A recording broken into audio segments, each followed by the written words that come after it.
Oh, it's dream time, you know? It's that time. It is that time. I'm checking to see if the Facebook's working today. So, yeah, that's what I'm doing.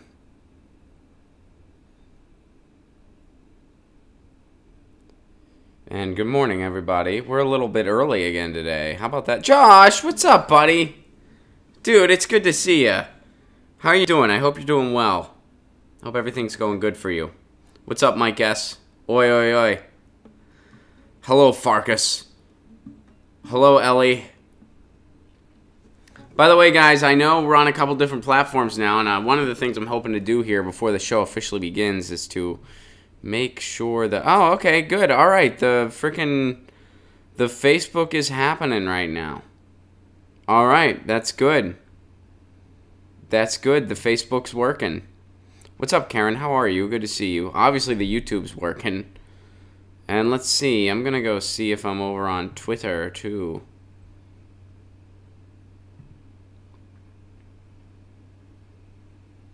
Let's see if the Twitter is working. Yeah. Yeah, looks like we're, yeah. All right, we're over on the Twitter. Good morning, everybody. Just so you know, the chat is monitored via YouTube. That's how I monitor the chat. But yeah. Now it's saying everything's offline. Okay, that's weird.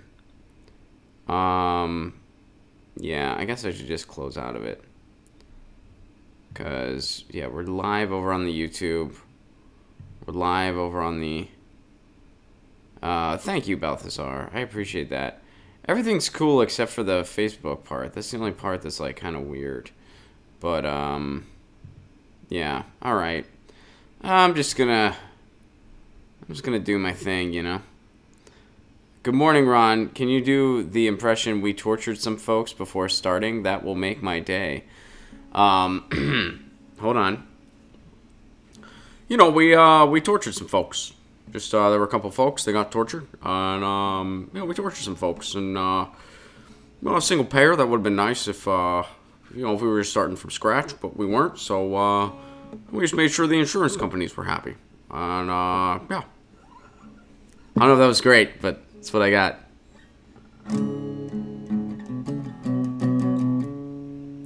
Guys, we are over 30 people. I did not hear that Ahed was freed from prison yesterday, Susan, but if you would like to tweet something about that, I would really love to talk about that today. What's up, Long Beach? Good to see you guys. Guys, I got contracted by a kind of weird group to write their theme song. I know you weren't expecting this, but what can I say? I gotta make a living, just like everybody else. I really do. And they called me, and I wasn't gonna say no. So here we go. I know you're gonna think you're gonna be like, this group called Ron to write their theme song, and it's hard to believe, but what can I say?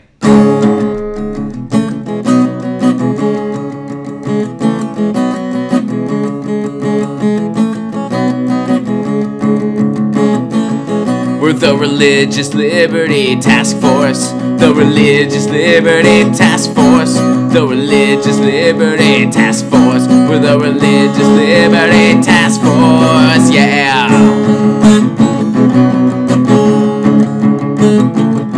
We're the Religious Liberty Task Force. The Religious Liberty Task Force.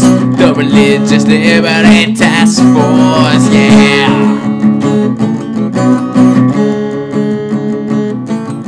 We'll spread homophobia and bigotry, but we're calling it Christianity. We're the Religious Liberty Task Force. The Religious Liberty Task Force.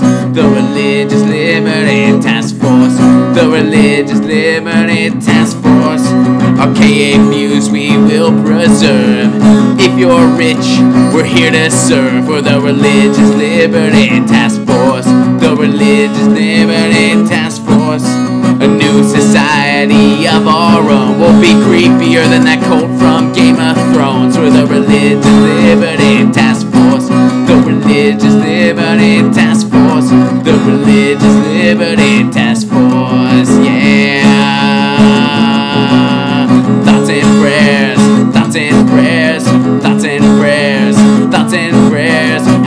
fixing Flint. Thoughts and prayers, how we fixing healthcare. Thoughts and prayers, how we saving the environment. Thoughts and prayers, how we're fixing wages more. Thoughts and prayers, we all know what Jesus would do.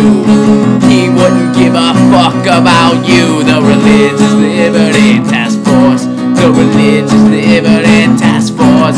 The Religious Liberty Task Force.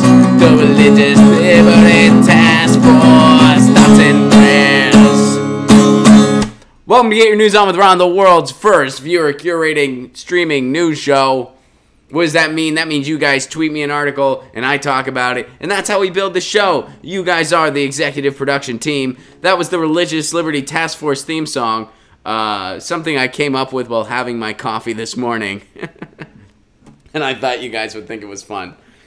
Because that's a good use of our taxpayer dollars, you guys. Good use of it. Good use. You know what's interesting, though, is how undeniably awesome Medicare for All would be. How undeniable is it? So undeniable, even the Koch brothers are recognizing how good it is. Yeah, that's right. I said the Koch brothers. The freaking Koch brothers. The Koch brothers. All right, let's go to the article. Oops, I started a little far down here. All right, here we go. A Koch-backed study finds Medicare for All would save the U.S. trillions. That's like a study backed by Tyson Meat Company found out going vegan is the right thing to do. Or a study funded by oil and gas found out that solar is the way to go. The Koch brothers. The Koch brothers-backed study finds Medicare for All would save the U.S. trillions. An estimated cost of $32.6 trillion over 10 years is less than the U.S. would spend over the next 10 years under the current system. A single-payer Medicare for All system will reduce the amount the U.S. spends on healthcare by more than $2 trillion, a Koch brothers-funded study released Monday found. Research by the Mercatus Center at George Mason University, a libertarian think tank backed by the Koch brothers. Let me rephrase this sentence. Research by a right-wing propaganda tank funded by the Koch brothers couldn't somehow spin the data to make Medicare for All sound like a bad thing. You know, I tweeted this article out yesterday and somebody responded. They were like, look, when the truth is on your side and it's so apparent, sometimes even can't spin it. Sometimes even the Koch brothers can't spin it. The study did conclude, however, that Medicare for All would result in significant savings for the government because of lower prescription drug costs. How is that a however? Why is there a forever there? Yeah, we'd get cheaper drugs. We would get cheaper drugs. We'd have a better system. We'd have better distribution. Everything would be better over Medicare for All. When we talk about a Medicare for All, okay, is the article going to try to get apologetic and centrist here? Let's see. Think Progress sometimes does that. Sometimes they don't always think progress. Let's move on. When we talk about a Medicare for All system, it's important to discuss the cost in the context of what the U.S. already spends on healthcare. Actually, that's an excellent point. I haven't read this article all the way through yet, so I wasn't sure what to expect. That's actually a good point to make, and it's something people love to forget to do. Here in California, when we were trying to get our single-payer bill passed, people kept talking about how much it would cost, while forgetting the fact that it would be less in GDP than what we already spend on healthcare. Even if we made no adjustments and would have just passed the bill as it was, which it wasn't a perfect bill. There was some work that could have been done on it to make it even better. But even if we just would have pushed it through as is, no adjustments whatsoever, we still, which even the nurses acknowledged, the bill wasn't totally finished because they were told not to finish it. Just for a quick recap, the nurses who put forth the single-payer bill, the Nurses Association here in California, they were told, don't completely finish it, just do X, Y, and Z, and then we're going to fill in the rest. Then when the bill got in, Rendon and his lackeys, Rendon, who's in the Congressional 63rd District, and hopefully is going to get beat by Maria Estrada in November, he said, oh, where's all this other stuff? We're going to table this. That's what happened. The nurses were lied to and stabbed in the back. By who? Democrats. Anyway, moving on. Even if the bill just would have went through as it was, it still would have been less than what we spend now on healthcare in the state of California. And people love to ignore that part. They kept saying, oh, look at how much it would cost. Instead of, look at what we're already spending. This is less than that, so it would be cheaper. That's the equivalent of saying, hey, we kind of made some rearrangements in your finances, and your car bill is going to be $200 a month instead of $300 a month. And then you go, I can't afford that extra $200 a month. And then you go back and you're like, yeah, but it's not an extra $200 a month. You are currently paying $300. It's $200 now. You're saving $100 a month. And then you being like, that doesn't make any sense. Yes, it does. I do not have a background in math, but even I get that. You guys get that, right? It's not that complicated. Okay. So that's a good point by this article. That means over the next decade, the U.S. is projected to spend more than $33 trillion plus inflation. But without any changes to our current system, significantly more than Meredith's estimated $32.6 trillion cost to the federal government over the next 10 years. So that means this system would save us money overall because it would change the way we pay for it. So what we're currently spending, which is like here, under a single-payer system, it would be here. Yes, it would be more of an expenditure for the government on the surface because we're not currently doing that system. But when you look at what we, the people, spend on healthcare, we wouldn't be spending all that money in the private sector. Instead, we would be spending it for a nonprofit single-payer system, and it would save everybody money, including the government. So, yeah, it's not really that hard. So what are we waiting for, guys? What are we freaking waiting for? I know that's kind of an emotional question.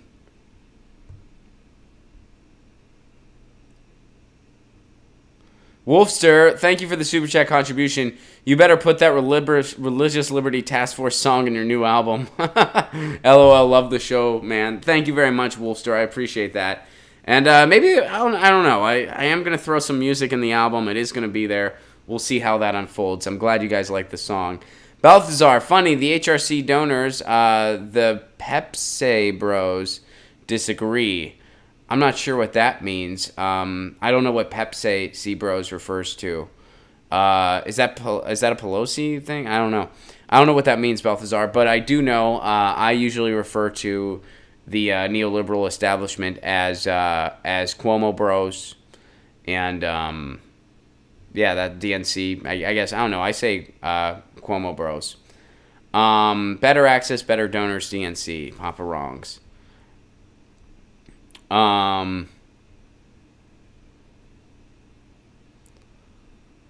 listened to the NoFX Never Trust a Hippie EP for the first time in ages yesterday. It's worrying that You're Wrong is even more relevant today than back then. Yeah, You're Wrong's a great song, and yeah, I would say it is even more relevant today than it is back then. Some of the lines in it, I guess, could kind of get a facelift. You know, that were a little more like I think like no one's really talking about Ann Coulter anymore, but yeah, I feel ya. All right, let's see what you guys are saying over on the Twitters and what you guys are sending me.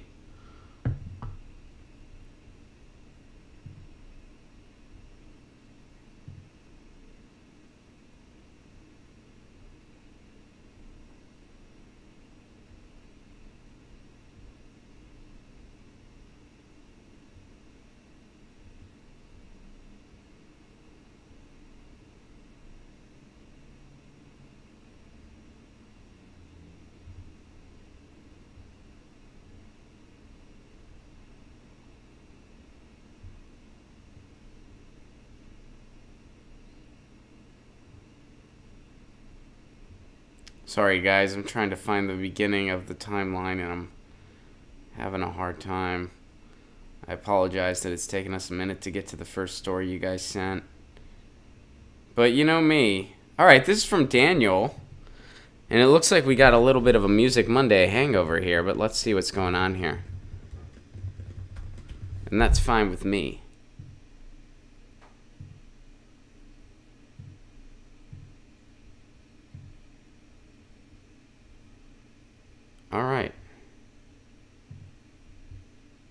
And Daniel's saying that this is gross, by the way. That's a disclaimer Daniel gives.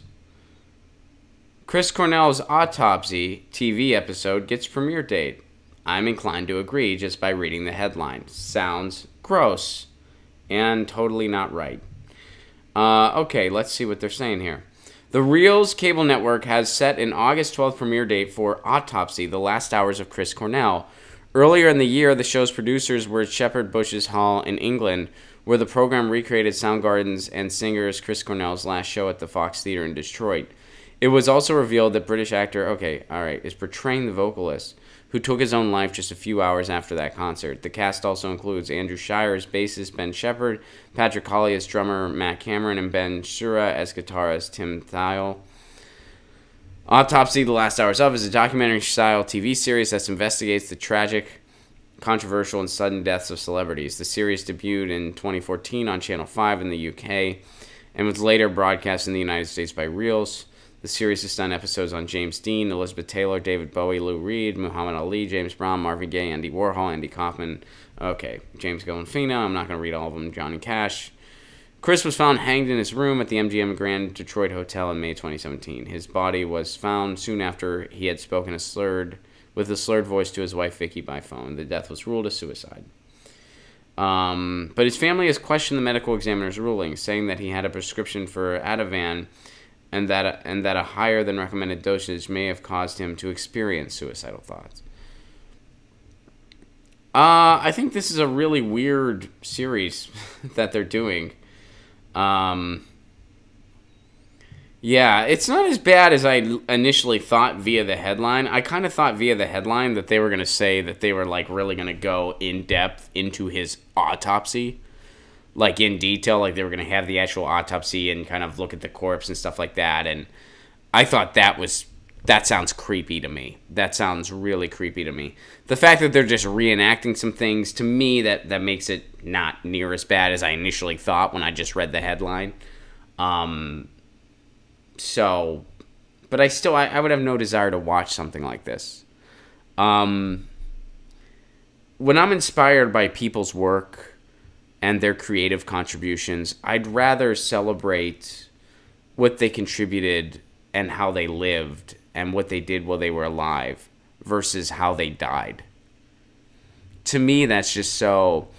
And you do see some very weird things happen. Like when I first saw that headline, like I told you guys, I literally thought they meant they were going to go in depth about his autopsy and like maybe show his dead body or something like that. And I thought that's creepy and shouldn't be happening. That's a gross violation of the privacy for the family and for Chris Cornell himself. The fact that it's a reenactment thing, that makes it not as bad in my opinion, but still something I would have no desire to watch or participate in.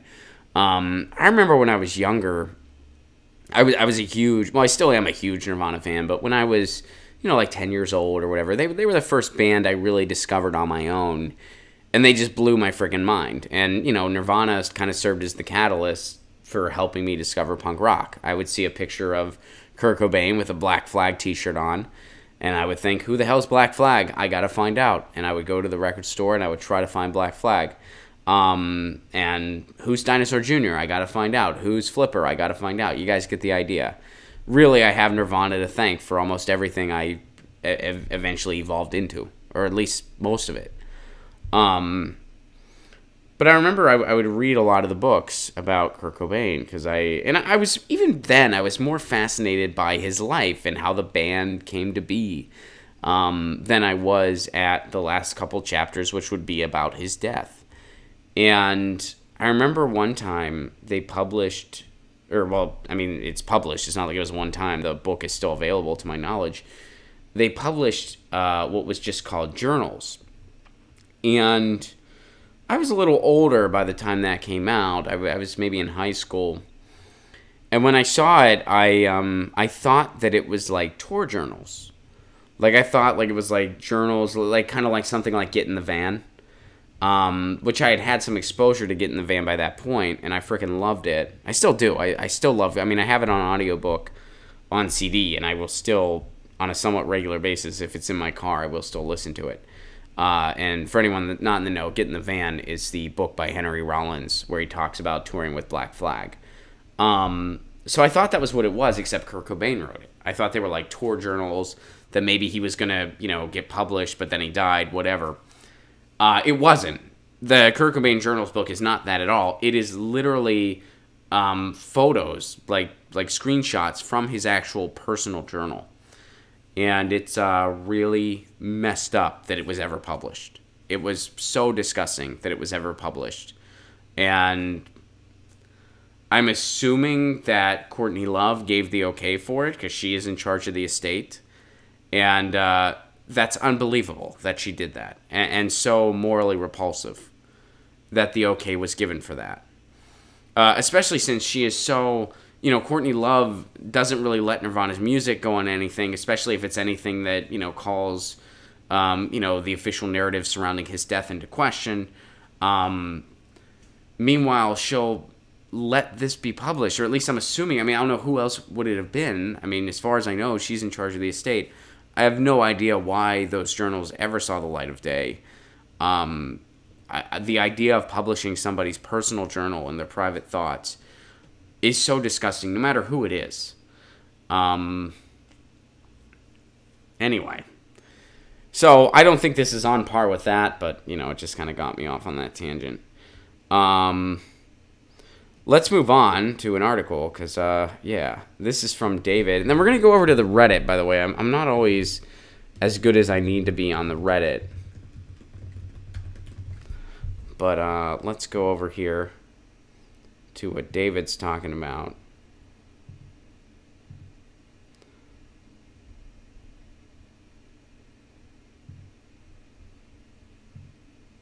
A Trump golf resort wrecked, a special nature site, reports reveal. The U.S. president's broken promises have ruined a fragile dune system and Aberdeenshire. The spectacular dune system picked by Donald Trump for his golf resort in Aberdeenshire has been partially destroyed as a result of the course's construction, documents released under the Freedom of Information Act revealed. Scottish Natural Heritage, which has been under pressure for years to speak out on the issue, now acknowledges that serious damage has been done to the site of special scientific interest at the Ferrevian Links on the Menny Estate, north of Aberdeen, since the course opened in 2012. And this is coming... I know I've talked about this before. I know not everybody agrees with me on this. I can't stand golf.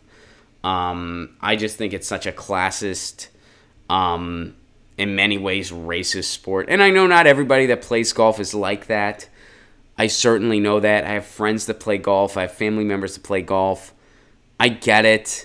If you enjoy the game, this isn't directed at you by any means. I'm not trying to shame anybody. I just find it so off-putting. And then when you see stuff like this, it just really brings that home, where it's like golf takes up so much space that could be used for public parks, space where children could have picnics or whatever else.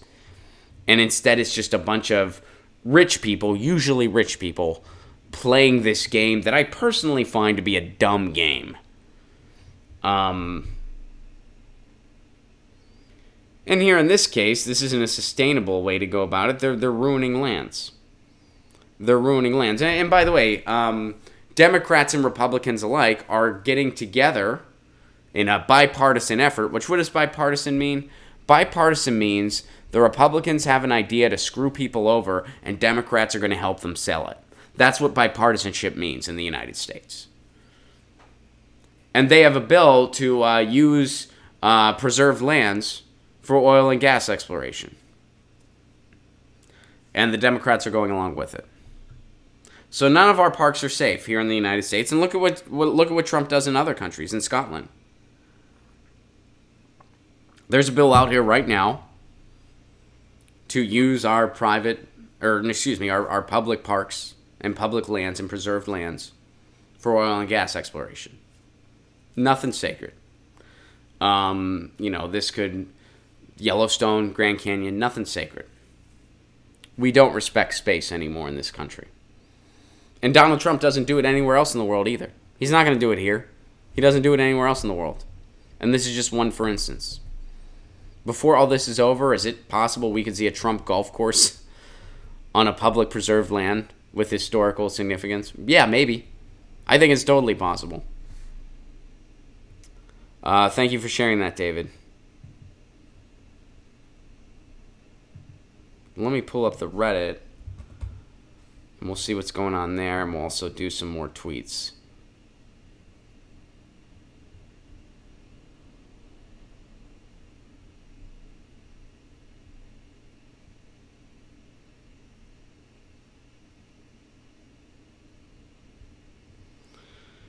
All right, here is an article by Norman Bates, and here's what Norman Bates Motel says about it. Corporate media is beginning their typical operations to make progressives comply with the establishment.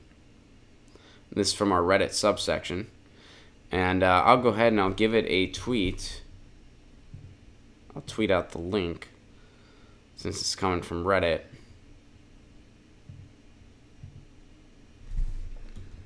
Give it a Get Your News On Ron hashtag. And then, boom. All right. And here it is for everybody to see. Corporate media begins typical operations to make progressives comply with the establishment. Corporate media of the ultra-conservative side. I didn't know we had other corporate media. Do we have any non-ultra-conservative side corporate media? I don't think we do. If we do, guys, let me know what it is. Already made a ridiculous attempt to present Alexandria Ocasio-Cortez as unreliable. In the video, TYT hosts analyzed very well the specific strategy, followed by Conservative Review TV. The strategy is quite simple. You create a fake video, you upload it on social media, and after being watched by thousands, you admit it was created for satire purpose. Yet the propaganda will be definitely effective because only a small portion will notice that this was satire. Most of the viewers, especially from the conservative audience, will believe whatever transmitted from the ultra-conservative propaganda machine. But the corporate media of the liberal side have a very big problem right now. It is almost impossible to start an open war with the progressives running under the Democratic umbrella simply because they will probably hurt corporate Democrats even more, as the voters, and especially the young ones, overwhelmingly support the progressive candidates and the related agenda. How is this a problem? How is hurting the corporate the corporate Democrats are hurting themselves because they can't earn votes. The progressives are not hurting the corporate Democrats. Don't blame progressives because these uninspiring candidates can't get votes.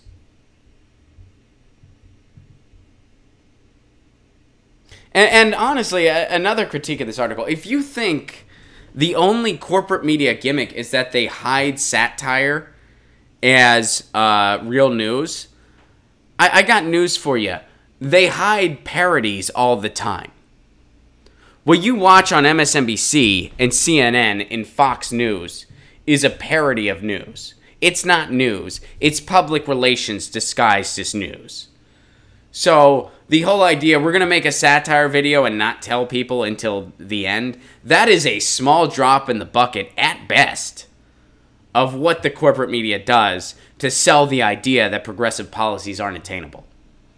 So the author to this article, I appreciate the effort and I appreciate the sentiment. And I think they have the right, their heart's in the right place. Their head, however, it seems like is not. Because, I mean, if you're, that for instance of how the corporate media is trying to stifle progressive policies, that is, again, a small portion of what these networks do on a daily basis. In fact, the biggest culprit is MSNBC because they are the supposed liberal network. And they get on there and they tell you how these policies aren't going to be possible. They pretend to be neutral on net neutrality. They talk about how are we going to pay for single-payer health care. Chuck Todd's parrots stuff like that all the time. How are we going to... Is climate change even relevant? Chuck Todd parrots the idea that climate change isn't even relevant. That it's not even real. This is on the, quote, left network, by the way. So, yeah, satire videos disguised as not satire videos. Small drop in the bucket. And progressives don't need to worry about hurting corporate Democrats. What they need to worry about is primarying these corporate Democrats out and or starting a new party. Because it's not progressives' fault that these uninspiring shills can't get votes. They can't get votes because they stand for nothing. Because when you only give some people something to vote against instead of something to vote for, it doesn't work. Again, unless your opponent is literally a pedophile. Doug Jones taught us you can stand for nothing and assist Trump. And if your opponent is literally a pedophile, you can win by less than 2 percentage points. What a winner. What a frickin' winner. So, yeah. I don't know if that article was shared on purpose to show, like, this is something that's what's not to do. But, yeah, I don't know. All right, let's move on to other things.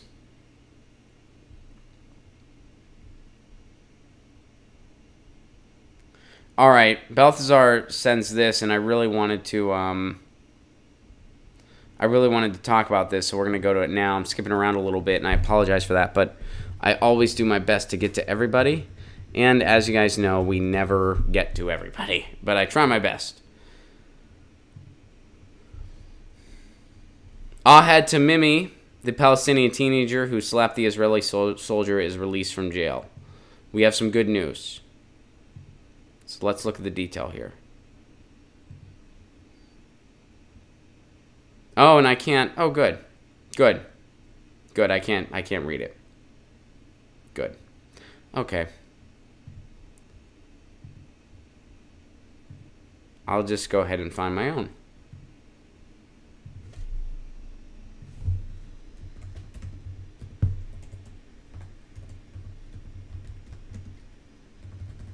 Gotta clear my browser.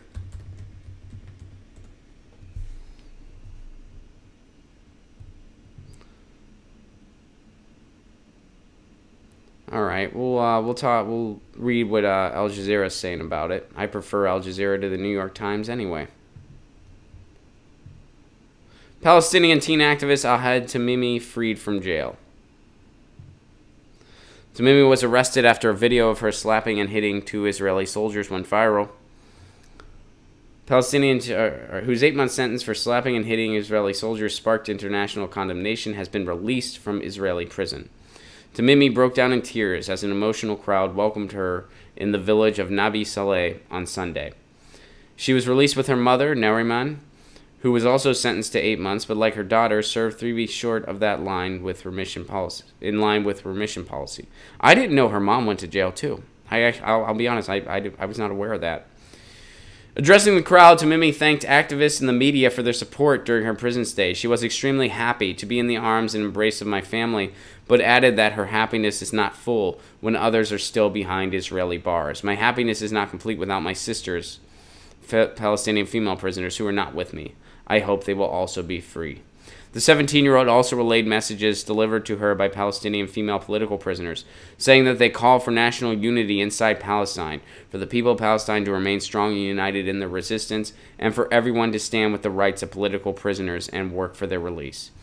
Tamimi said she was planning to pursue a career in law in order to hold the occupation accountable.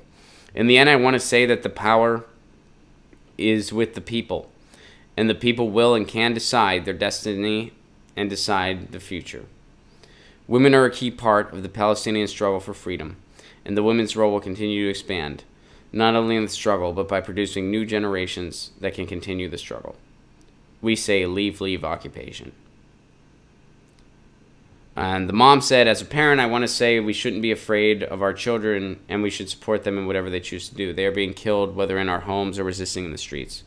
So support them in the resistance. So, a little bit of good news. You know, and again, the brutality is still going on over there.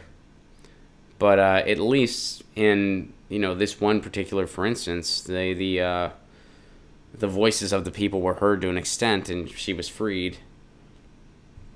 She should have never been in jail in the first place. But at least in this case, she was freed, and, you know, you kind of got to take the few small victories that you can to kind of keep a little hope, I think, you know? And I know that's kind of a cliche, but in something like this, I think it's very true. Let me see what you guys are saying in the chat.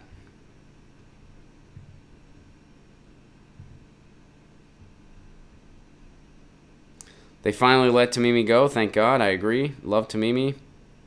She's a strong woman.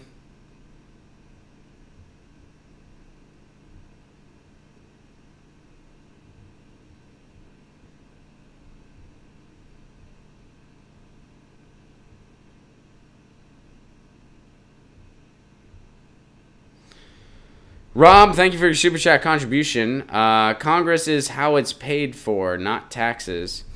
Watson, just read about oil pipeline in West Virginia blew up. Well, tweet something. Balthazar, Ron, it was a bad spelling of Pepsi, like Coke. Oh, I get it. I like it. Balthazar also reminds us she slapped the soldier after he shot her cousin. And something happened to her brother, too, I believe. Is that correct? It's sad I don't, I think her brother got killed as well, I'm pretty sure. Daily Dope Show points out allegedly they arrested a street artist for painting a mural of her on the wall. Where did that happen? But did that also happen in Palestine or, yeah. Point blank in the face with a rubber bullet. Jesus.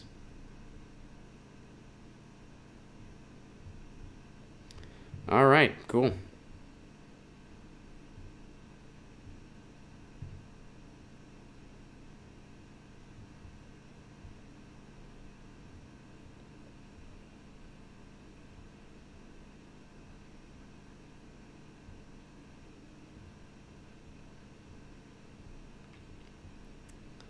All right, this is from Seawalk, and here's what they're saying here.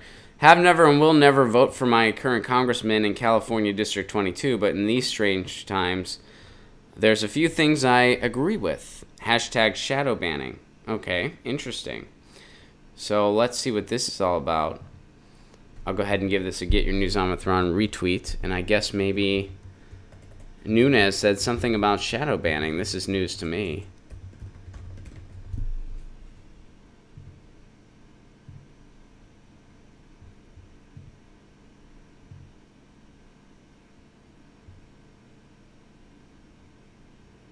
Just give it a second to load here. All right, here we are. Nunes spat with Twitter, just latest battle and war for his message. Okay. And I don't know a ton about Nunes. I know a lot of people aren't fans, but I don't know a ton about him specifically. After spending the weekend battling against Twitter on Twitter, Representative Devin Nunes has made clear that his war on the mainstream media has now been extended to social media. Okay. The Tulare congressman seethed over what he says was an embarrassment punishment handed down by Twitter, threatening to sue even after the social media platform explained and corrected the problem. Nunes' offensive against Twitter was the latest entry in a series of escalating attacks against media companies and other entities that share information he does not like or agree with. He has proved willing to spend hundreds of thousands of dollars and exert considerable energy to ensure his total control over his personal conservative message. Okay. The fight began Friday when Nunes shared a blog posted by Twitter entitled "Setting the Record Straight on Shadow Banning." The blog stated the social media giant was not hiding accounts from users due to accounts' political affiliation or ideology. A glitch was to blame for Republican representatives' accounts not showing up when users attempted to search for them. Nunes was not convinced, saying Representative Matt Gaetz of Florida would be reporting Twitter to the Federal Election Commission, but did not say for what reason. On Sunday, Nunes told Fox News that he, Gaetz, and several other Republican congressmen were looking at any legal remedies they could against Twitter. Interesting. So Nunes, who, again, I don't know a ton about, but, I'm just assuming I disagree with him on pretty much everything because he's a Republican. But,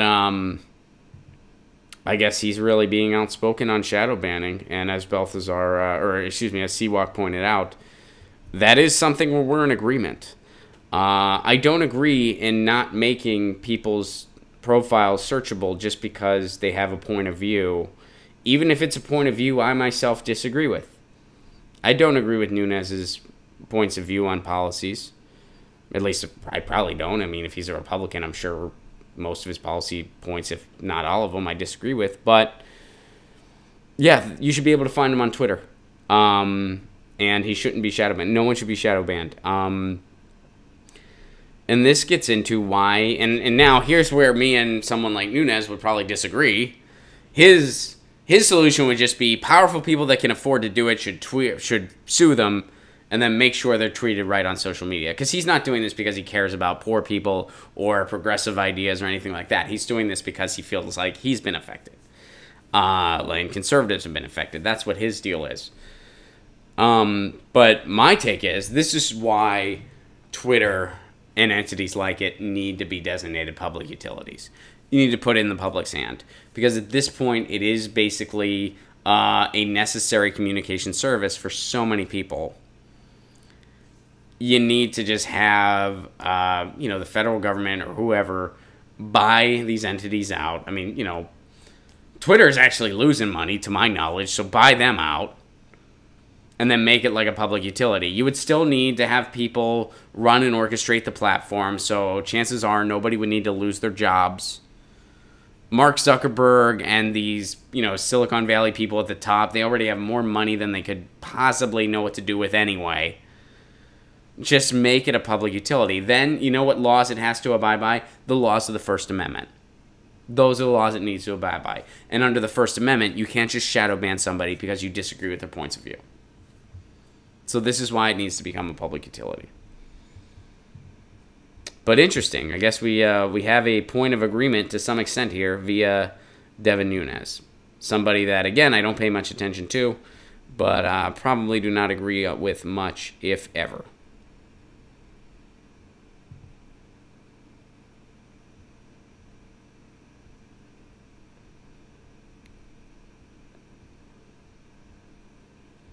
And I think we are all caught up. I guess you guys weren't that into sending stuff today. All right, let's go over to the Reddit, because we are totally all caught up on Twitter. This is the first time that's happened in as long as the show's been around. Here we go. This is from Redneck Economics, and this is in the West Virginia pipeline explosion that Watson also pointed out in the super chat.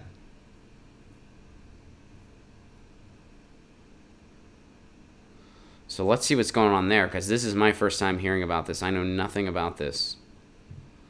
Boom.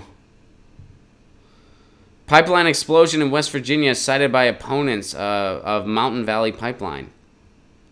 All right, so let's see. This is from July 18th. So what exactly happened here? Because I was not privy to this when it happened. An explosion of a natural gas pipeline in West Virginia was triggered by the same conditions, steep slopes prone to landslides that exist along the route of the Mountain Valley Pipeline, a conservation group is warning. Works on the Mountain Valley Project, which is cutting a swath through the mountains of southwest Virginia, should be suspended, pending a review of the potential danger of a similar explosion, the Indian Creek Watershed Association wrote in a request filed Tuesday with the Federal Energy Regulatory Commission. On June 7th, the newly constructed Lac Express pipeline in Marshall County, West Virginia, ruptured and exploded into a ball of flames. Oh, yeah, okay, shit, all right. I remember that, okay. All right, I see what's going on. I thought this was like a new actual explosion. It just turns out they're doing all the same things to get them into the same issue. Okay, I do remember when that happened. I'm pretty sure we talked about it on the show. All right. Oh, environmental disasters are just so common here. You can't separate them all. Oh man, was that water well being in danger? Was that last week or this week? I can't keep track. It's like a new single on the radio, which I don't listen to the radio. So that was probably a really bad analogy, because I think they play new stuff on the radio every great now and again. And it's usually just the same 10 songs homogenized into a playlist. That will make you feel like you're living in a live George Orwell novel. Last time I listened to the radio was like 2011. I had this like temp job at a warehouse, and they would just have the radio being piped in all day. And freaking drove me nuts. The similarities of the terrain, particularly the prevalence... Okay, so they're saying why this is all the same. And although pipeline opponents have been raising environmental concerns about erosion from construction sites in recent months, they say it's time to address issues of public safety before the project begins. Yeah, it's an accident waiting to happen. So basically, this pipeline is going through similar structures to the other pipeline that burst. And why did that pipeline burst? Well, because of these certain structures, and you're doing the same thing. If you ever want to deny yourself a night of sleep or more, talk to somebody that has experience in policy with a science background. Or just talk to somebody in the science world and ask, hey, is our government making sure we're going to be okay? They'll laugh at you. They will laugh in your face. Even my cousins, my one cousin he's a biomedical engineer. He went to Johns Hopkins. He's a freaking genius. His political views are a little more moderate. He's middle of the road on a lot of stuff, even leaning to the right on some things. When you talk about science, though, he is a huge freaking lefty because he knows, he's like, yeah, they don't listen to us. They don't freaking listen to us. Nothing we're doing is safe or okay. Nothing. And when I was at the Convergence conference, I talked to this woman who had a science background and was working in DC policy institutes for her entire career. And she came to the Convergence conference, which what was that? That was a conference to draft Bernie into starting a brand new party. And she said, yeah, the big reason I'm here, I am a progressive person. I think we need single-payer healthcare. I think we need living wages. Of course, I'm behind all those things. But the biggest reason I'm here is because climate change in our environment, we are wrecking it. And nobody listens to us. Republicans don't listen to us. Democrats will just listen to us and then ignore us. We have no representation. We are an afterthought. They shoot first and ask later when it comes to anything. When it comes to drilling through mountains, paving pipelines through mountains, fracking, you name it. You don't need to have a scientific background to know what we're doing is dangerous and could have irreversible, tragic effects. You just need to talk to somebody in that community. They'll tell you, yeah, they ignore us. If you know, okay, when we put through policy in the United States, we listen to oil and gas companies first and scientists later. Isn't that enough? You don't need to be a scientist. Well, I don't really know all the science. You don't need to. You just need to know, hey, they listen to these people first, business people that want to exploit our environment and they would drill in your eyeballs if they could. And they listen to these people, the scientists, doing peer-reviewed science, saying, hey, this shit's dangerous. They listen to them last. The scientists to listen to first are the scientists that are bought out by those oil and gas companies. That's what they do. Here's another for instance of that. Hey, we did this particular thing with this pipeline. It caused an explosion. We probably shouldn't do the same thing again. No, we're going to do it. Why? Our bottom line. Unreal. So they're just not learning from their mistakes. That's exactly what's happening here.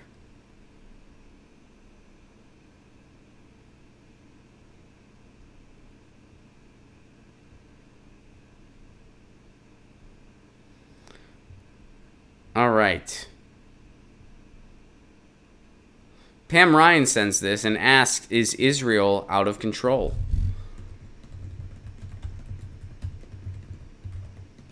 So let's go to Pam's article here.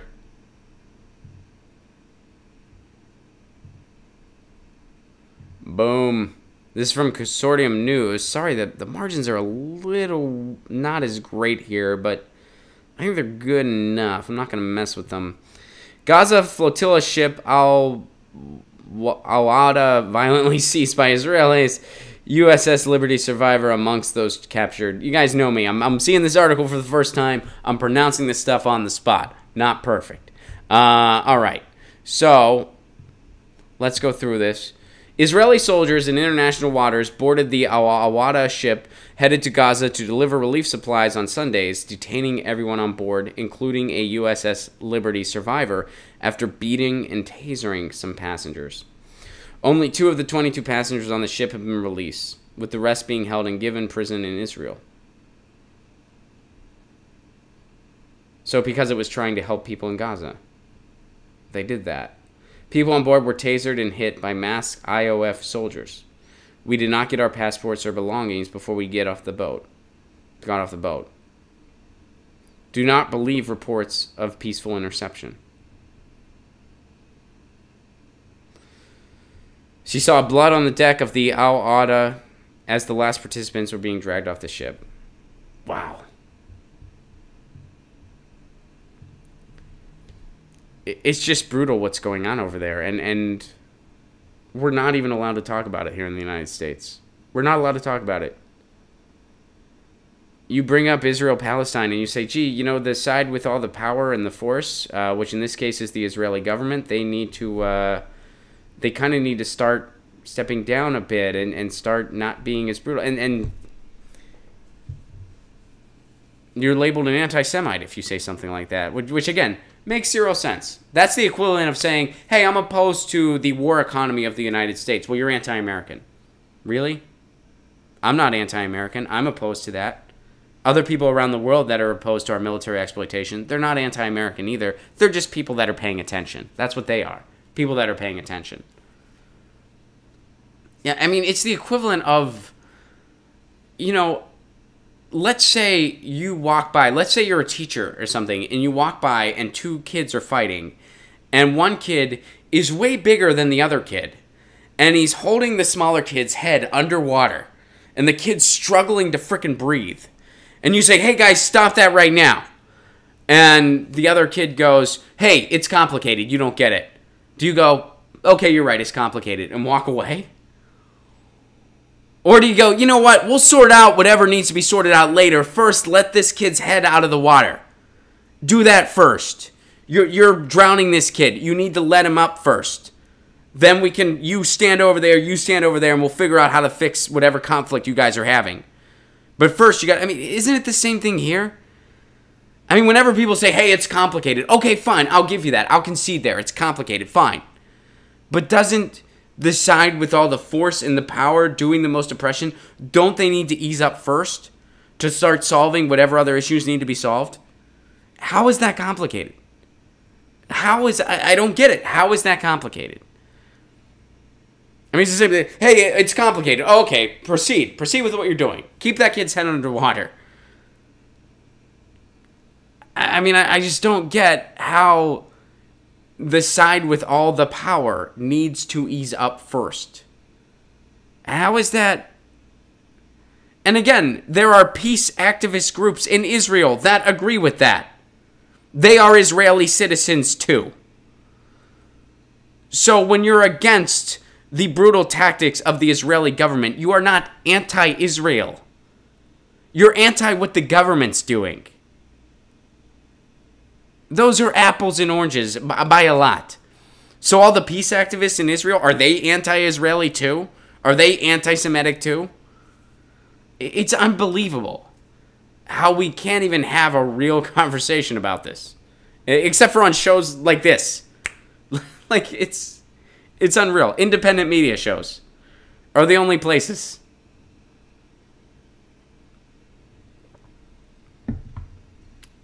I don't get it. I really don't. Let's see what you guys are saying in the chat. Let's go to the chat for a little bit, and then we'll do one more, and then we are out of time.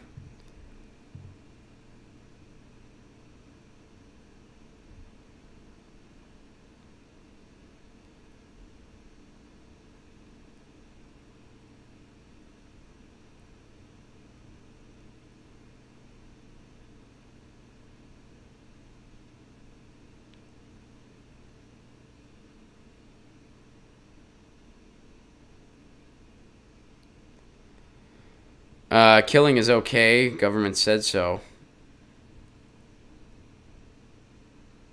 Yeah. Some of you guys are referencing the Noam Chomsky thing on Democracy Now!, which if you're referring to the one Russiagate thing, that was pretty powerful. All right. Send an article on the pipeline. Thank you, Watson. We did talk about the pipeline. I appreciate you helping out there. Mr. Brokennaz. I'm a Green Party strategist. I would love to come on the show and get my news on with you sometime. Green voices are underrepresented, even in progressive media. Sure. Yeah. I mean, send an email to me. I'll forward it to Pasta, and, we'll try to get you on. That's kind of how it works. You know, so please do that. And thank you for the Super Chat contribution. Tells me HRC cheated supporters in every party, Watson. Yeah, I think so. I'm not sure how she cheated Republicans. I guess that's probably in reference to the Twitter thing. I'm assuming that's what you're referring to. Balthazar, thank you for your Super Chat contribution. I'm not sure I see the connection here, but thanks. And Watson, thank you for your Super Chat contribution. Hold every progressive kid's head underwater. Oh, I get it. You're going along with that analogy. I thought at first you were giving advice. I was like, oh, I think that's a bad idea, Watson. I don't want to hold anybody's head underwater. But I get it. You were responding to the analogy I gave. I mean, is that an okay analogy? I mean, doesn't that make sense? Like, is that analogy off, or is it like? I mean, how is it? And I know it's kind of like a simple analogy, but the notion is there that it's like if you have all the power to solve any type of conflict, the person with all the power needs to ease up first. So it's like, yeah, if you're drowning, like, hey, it's complicated, you don't get it. You're holding this person's head underwater. And I realize the gesture I'm making would make for a really funny meme later. If you cut out the audio, you can make a really incriminating meme about me real quick. And I wouldn't blame you if you did. But you're holding somebody's head. Right.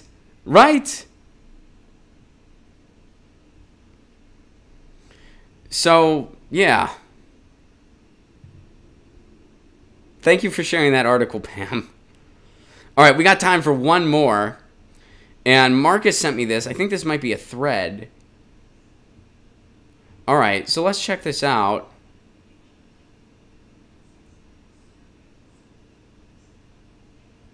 Okay, this is interesting. All right, so this is from Ari Neiman. I'm not familiar with this person's work, but it talks about how maybe we should be thinking about Medicaid for all instead of Medicare for all. Let's see what's going on here. In honor of Medicaid's birthday, I'm going to do a quick thread on why I believe Medicaid for all makes a great deal more sense than Medicare for all, okay? First, most Medicare for all proponents describe a healthcare program that looks a lot closer to Medicaid than it does to Medicare in terms of benefits and cost sharing.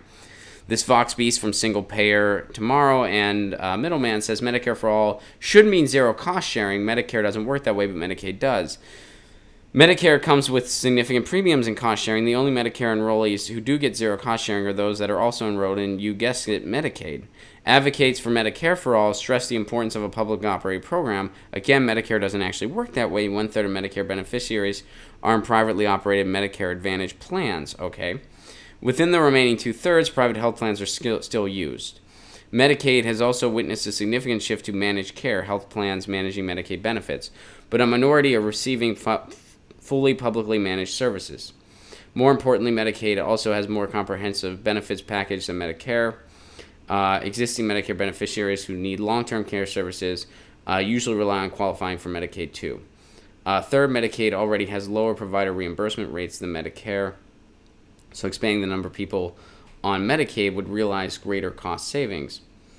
Okay, interesting. I, of course, would need to kind of read up a little more on all this, but an interesting perspective. And, I mean, really, I don't know the Medicare for All bill itself, how it might curtail some of those issues brought up in the thread.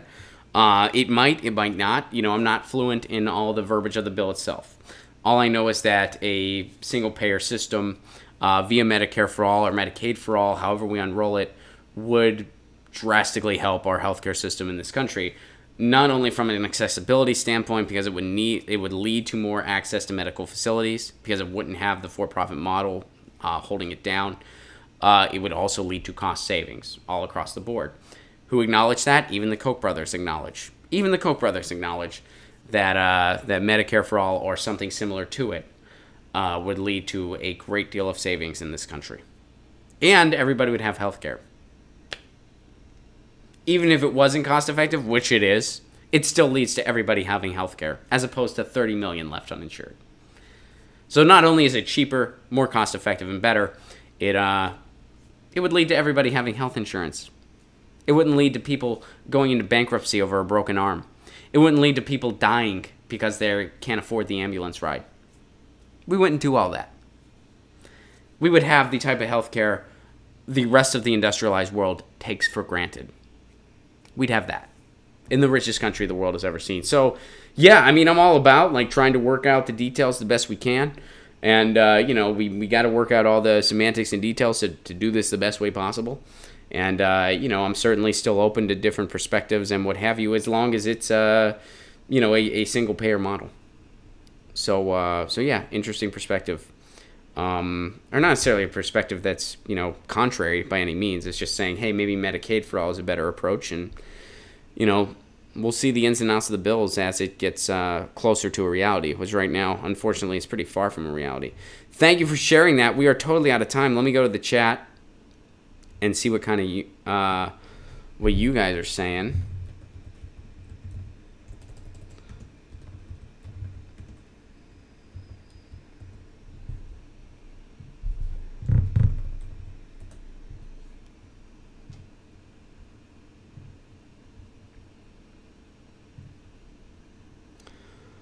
The Koch brothers. Oh, Mike points out the Koch brothers are to the left on Hillary on this. Yeah, that's wow. How crazy is that? Daniel, what's up with the podcast? The first podcast came out, Daniel. The first podcast is out now. Yeah, I've been tweeting it. So here's the thing. When you start a brand new podcast, which is the Get Your News On with Ron podcast is a brand new podcast. When you start a brand new podcast, it takes a little bit to get into iTunes. You have to have some content first, and then you send that over to iTunes. So right now it is at getyournewsonwithron.libsyn.com. I'll tweet it out again today. But, yeah, it's not on any of the directories yet. It's just on the podcast website. But it is out now. It is out now. So the podcast is out now. There will be another one this Friday. Guys, we are totally out of time. Let me see if there's any other stuff I need to get to. Yeah, we covered it all. Thank you guys so much. And, yeah, it'll be up. Yeah, next podcast is going to come out on Friday. First one was a lot of fun. And yeah, it'll be on directories as soon as it possibly can be. Guys, before I go, I want to give a shout out to our sponsors for this week, BetterHelp.com and ZT.com and ZT, the shop in Austin, Texas. If you're looking for any tea needs, check out ZT, ZHIT. And BetterHelp.com provides affordable online therapy services. Again, if you need help, don't not get it. Look into how to get the help that you need. Guys, this has been Get Your News On with Ron, the world's first viewer-curated streaming news show. How can you support this show on the sustainability end? Patreon.com/Ron Placone. For what pay what you can level, you get all kinds of exclusive content, and you get all kinds of fun stuff and free tickets when I come to your town. Which, by the way, November 2nd, Sacramento, California. November 3rd, San Francisco, California. Tickets are available at ronplacone.com. And November 23rd, Pittsburgh, Pennsylvania, Hambones. I will be there. All the tickets are available at ronplacone.com. Balthazar, thank you for that tutorial. I will watch it. Guys, thank you so much for being here. I'll be back tomorrow at 10 a.m. Pacific Standard Time. And my guest is going to be Sarah Smith. She's running for Congress up in Washington State. And she's great. I have been on a panel with her before. I like her a lot. I'm very excited to be... I don't know why am I doing this? Why am I freaking doing this?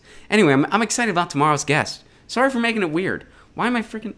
What's the... Why? Why didn't anyone say, Ron, you look weird? Stop it. You can tell me that. You can be like, Ron, dude, why are you nervous? What's going on? I don't know. That was weird.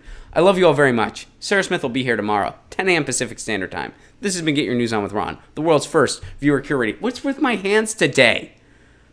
This is the world's first viewer-curated streaming news show. I love you all very much. Peace.